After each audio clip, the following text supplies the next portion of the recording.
નમસ્કાર વિદ્યાર્થી મિત્રો, આજે આપણે જે નવો ટોપિક શીખવા જઈ રહ્યા છીએ તો એમાં આપણો ભારત વર્ષ એટલે આપણી ભારત ભૂમિ, આપણે ભારત માતા, આપણા દેશ માટે કેટલાય અલગ અલગ શબ્દો આપણે વિદ્યાર્થી મિત્રો વાપરીએ છીએ. પ્રાચીન સમયથી જ વિદ્યાર્થી મિત્રો આપણો ભારત દેશ છે એ ખૂબ જ સમૃદ્ધ હતો. તો આજે એની સમૃદ્ધિ વિશે આપણે વાત કરવા જઈ રહ્યા છીએ કે ખરેખર આપણા દેશની અંદર કેટલી સમૃદ્ધિ હતી. તો આજનો પાઠ નંબર 8 ભારત વર્ષની ભવ્યતા એટલે કે ભારત પ્રાચીન સમયથી જ જે ખૂબ જ સમૃદ્ધ દેશ હતો અને કેટલાય વિદેશીઓ આપણા ભારતની આ સમૃદ્ધિ જોઈને આકર્ષાઈને ભારતમાં આવ્યા હતા. તો આ ભારત વર્ષની ભવ્યતા વિશે ચાલો માહિતી મેળવીએ. સૌ પ્રથમ વાત કરીએ વિદ્યાર્થી મિત્રો તો પાષાણ કાળથી. પાષાણ એટલે શું? તો કે પથ્થર. પાષાણ કાળથી એટલે જ્યારે આદિમાનવ પથ્થરનો ઉપયોગ કરીને ખેતી કરતો હતો, પોતાનું ગુજરાન ચલાવતો હતો, પોતાનો ખોરાક મેળવતો હતો. કારણ કે જ્યારે આપણે આદિમાનવનું જીવન જોયું વિદ્યાર્થી મિત્રો ત્યારે ખ્યાલ છે કે શિકાર કરવા માટે અણીવાળા પથ્થરનો ઉપયોગ કરતો હતો. ત્યારબાદ જેમ જેમ એના બુદ્ધિ કૌશલ્યનો વિકાસ થયો એમ એ પોતાનું જીવનની અંદર ઘણો બધી બદલાવ લાવ્યો. માટે જ અહીંયા કહેવામાં આવે છે કે પાષાણ કાળથી લઈને લગભગ 8મી સદી સુધીના ભારતનો જે પ્રાચીન ઇતિહાસ છે, આ ભારતના પ્રાચીન ઇતિહાસનું આજે આપણે અધ્યયન કર્યું. આગળ વાત કરીએ વિદ્યાર્થી મિત્રો તો વિભિન્ન કાળની, અને જે અલગ અલગ કાળ આવ્યા, અલગ અલગ સદીઓ આવી, એમાં વિભિન્ન કાળની સંસ્કૃતિ, તેના શાસકો વિશે પણ આપણે માહિતી મેળવી આગળના ભાગની અંદર કે કયા કાળની અંદર કયા શાસકો હતા, એને શું કાર્યો કર્યા, આ બધી જ માહિતી આપણે આગળ મેળવી ચૂક્યા છીએ. આ ઇમેજની અંદર જે આપણે વાત કરી રહ્યા છીએ કે પાષાણ કાળમાં લોકો કઈ રીતે જીવતા હતા અને આજના 8મી સદી સુધીમાં તો ભારતની એમ કહેવામાં આવે છે કે ખૂબ જ સમૃદ્ધિ વધી ચૂકી હતી. કારણ કે ત્યારના શાસકો જેવા હતા કે ભારતની સમૃદ્ધિ પરમ સીમાએ પહોંચી ગઈ હતી એવો શબ્દ તમે વાપરી શકો. આગળ વાત કરીએ વિદ્યાર્થી મિત્રો તો ભારત દેશ છે જે આપણો એ એક ઉપખંડ જેટલું મોટું રાષ્ટ્ર છે. કારણ કે ભારતના આપણા અમુક રાજ્યો લઈએ, યુપી, બિહાર, આ બધા રાજ્યો નો જેટલો વિસ્તાર છે, એની જેટલી વસ્તી છે એટલો તો યુરોપના એક ખંડ એટલે કે એક દેશનો છે. આપણું એક રાજ્ય બરાબર ત્યાંનો એક દેશ થાય છે યુરોપ ખંડની અંદર. જ્યારે આપણા એશિયા ખંડમાં આપણો ભારત દેશ છે એ જાણે એક મોટો ઉપખંડ હોય એવડો મોટો આપણો દેશ છે.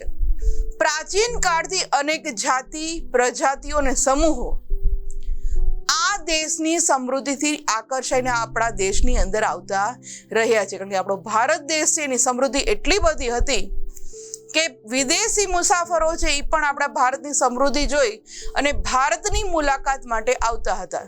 અને એ લોકોએ પોતાના પ્રવાસી ડાયરીમાં પણ આપણી ભારતની સમૃદ્ધિ વિશે ઘણી બધી નોંધો લખી છે કે ખરેખર ભારતની અંદર કેટલી સમૃદ્ધિ હતી, કેટલા સારા શાસકો હતા અને કેટલા બધી વેપારીઓ છે એ વિદેશ સુધી પોતાનો માલ પહોંચાડી અને ભારતની અંદર સોનું અને ચાંદી લઈને આવતા હતા. કારણ કે ત્યારનો જે વેપાર હતો વિદ્યાર્થી મિત્રો એ સોના ચાંદીથી કરવામાં આવતો હતો.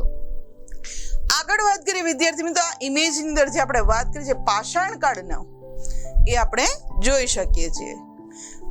ત્યારબાદ જેના કારણે આ બધી સમૃદ્ધિ જોઈ, જેના કારણે શું થયું કે અલગ અલગ આક્રમણકારીઓ ભારતને આ સમૃદ્ધિને લૂંટવા માટે આવતા રહ્યા અને જેટલા આક્રમણકારીઓ આવ્યા એ સાથે પોતાની સંસ્કૃતિને લઈને આવે છે. ભારતની અંદર એ ઘણા લોકો રોકાઈ ચૂક્યા હતા.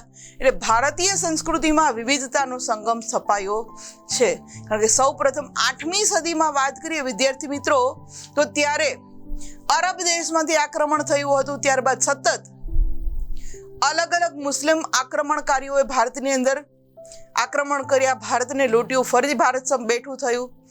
ફરી અહીંયા કહેવામાં આવે છે કે 5 યુગ જે સલ્તનત આપણે કહીએ છીએ કે સલ્તનત કાળ, એના 5 અલગ અલગ વંશજો ભારતની ઉપર રાજ કરી ચૂક્યા. ત્યારબાદ એ 5 સલ્તનત કાળ પૂરા થયા ત્યારબાદ ફરી મુઘલો આવ્યા. અને મુઘલોનું હજી શાસન ચાલતું હતું ત્યાં ફોરેનથી, પશ્ચિમ યુરોપથી એમ કહી શકાય કે અલગ અલગ પ્રજાઓ આવી, જેમાં પોર્ટુગીઝો હતા, હોલેન્ડના ડચ લોકો હતા, ઇંગ્લેન્ડના બ્રિટિશરો હતા, ફિરંગીઓ, ઘણા બધી અલગ અલગ જાતિના વિદેશીઓ આવ્યા. અને સાથે સાથે જે લોકો અહીંયા આવ્યા વેપાર અર્થે કે આક્રમણ કરવા અર્થે, સાથે પોતાની સંસ્કૃતિ લાવ્યા. અને આ બધી જ સંસ્કૃતિ છે એ ભારતવાસીઓએ જાણે દૂધમાં સાકર પડી જાય એ રીતે પોતાની સંસ્કૃતિને એ લોકોનો સ્વીકાર કર્યો. અને આ રીતે આપણી ભારતીય સંસ્કૃતિમાં એમ કહેવામાં આવે છે કે વિવિધતાનો સંગમ સ્થપાયો છે. વિદ્યાર્થી મિત્રો, આપણા સ્વતંત્ર ભારતના સૌ પ્રથમ વડાપ્રધાન એટલે જવાહરલાલ નહેરુ, જેને વિવિધતામાં એકતા કહે છે તેવા આ મહાન દેશની કલા અને સ્થાપત્ય તથા સમાજ જીવનની ચાલો આપણે માહિતી મેળવીએ. કે જવાહરલાલ નહેરુએ પણ કીધું છે કે આપણા દેશની અંદર ભલે વિવિધતા જોવા મળે છતાં પણ આપણો ભારત દેશ એક છે. તો આ વિવિધતામાં એકતા એવું કહેનારા જવાહરલાલ નહેરુ એ જે આપ્યું હતું આપણને, તો ચાલો આવો જે આપણો મહાન દેશ છે, આજે આપણા આ મહાન દેશની કલા, સ્થાપત્ય અને ભારત દેશનું સમાજ જીવન કેવું છે એના વિશે માહિતી મેળવે, કે જેનાથી પ્રાચીન ભારતની પ્રજાના ગૌરવશાળી વારસાની આપણને માહિતી મળી શકે કે ખરેખર આપણું ભારતની પ્રજા શા માટે આપણે એને ગૌરવશાળી કહીએ છીએ, શા માટે પ્રાચીન ભારતને આપણે સોને કી ચિડિયા કહીએ છીએ.